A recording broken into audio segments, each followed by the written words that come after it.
Arestado ang isang estudyante at 3 pa nitong kasama sa isinagawang anti-drug operation sa Davao City.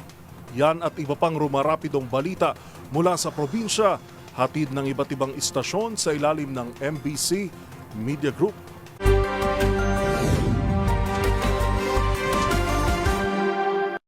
Balita mula sa Davao City. Nasabat ng kapulisan ang isang hinihinalang drug den sa isinagawang joint bypass operation ng Police Station 3 Talumo Drug Enforcement Unit at City Drug Enforcement Unit sa Purok Jess, Libay Road, Barangay Bagugera, Davao City. Ayon sa report, 4 na katawang naaresto, kabilang ang isang estudyante. Kinilala sila sa mga alias na Arot, 27 anyos, Baste, 26 anyos, Yansoy, 18 anyos na estudyante at Picoy, 30 anyos, pawang mga residente ng Bagugera, Davao City. Nakumpiska mula sa mga sospek ang inihinalang shabu at iba pang drug paraphernalia na isinailalim na dokumentasyon bilang ebidensya. Kasalukuyang nasa kustudiya ng kapulisan ng Talumo Police Station ang nadakip at nakatakdang sampahan ng kasong paglabag sa Republic Act 9165 o Comprehensive Dangerous Drugs Act of 2002. Pinuri naman ni Talumo Police Station Commander Police Major Genesis Oriel ang matagumpay na operasyon at tiniyak ang pagpapatuloy ng kampanya laban sa iligal na droga. Para sa MBC TV Network News, ito si June Suter, una sa Pilipinas, una sa Pilipino. Pasado alas 4:30 na madaling araw kanina, itinurn over na ng Hermosa PNP ang suspect sa pagpatay sa isang pulis sa Taguig City.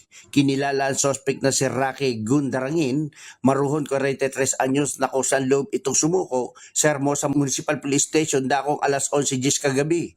Matapos niyang mapatay si Staff Sergeant Ibrahim, makadatar na kanya rin itong kaanak na kapwa sila Maranao na residente ng Lower Bicol at Taguig City at nakatalaga itong biktima sa Police Station 4 Substation 6 San Juan City Eastern Police District NCRPO. Batay sa inisyal na investigasyon, ginamit ng suspect ang NMAX single motor ng biktima sa kanyang pagtakas. Itinuro ng suspect sa Hermosa PNP sa compartment ng naturang motorsiklo. Naroon ang PNP issue service firearms na 9mm Taurus pistol at iba't ibang identification card ng naturang biktima.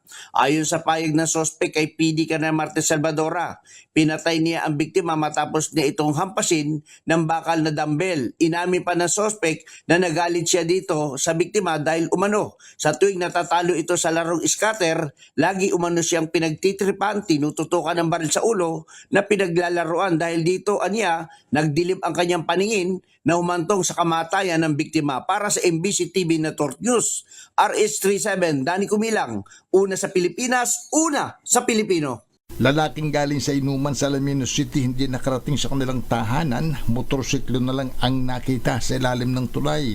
Patuloy pang pinaghahanap ang isang lalaking nakipag-inuman na nang papauwi na sakay ng kanyang motorsiklo ay posibleng nahulog ito sa tulay sa barangay Balayang, Alaminos City. Sa ulat ni Chief of Police Lieutenant Colonel Bernabe Ramos alas 7:30 ng umaga, nakita ni Barangay Kagawad Primitivo Rakraken Jr. ang motorsiklo sa ilalim ng tulay na agad nitong inireport sa pulis at nang may ahon ay nakilala na pagmamayari ito ng isang Ricardo Peralta, 28 anyos ng nasabing barangay. Nabatid na si Peralta ay umatin sa isang Thanksgiving party sa kanilang barangay at matapos makipag-inuman ay umuwi na sakay ng kanyang motorsiklo na posibleng ito'y na-aksidente dahil sa dulas ng daan at nahulog sa tulay at natangay ng agos at motorsiklo lang ang naiwan. Kaya patuloy pa itong pinaghahanap ng PNP, Philippine Coast Guard at CDRRMO.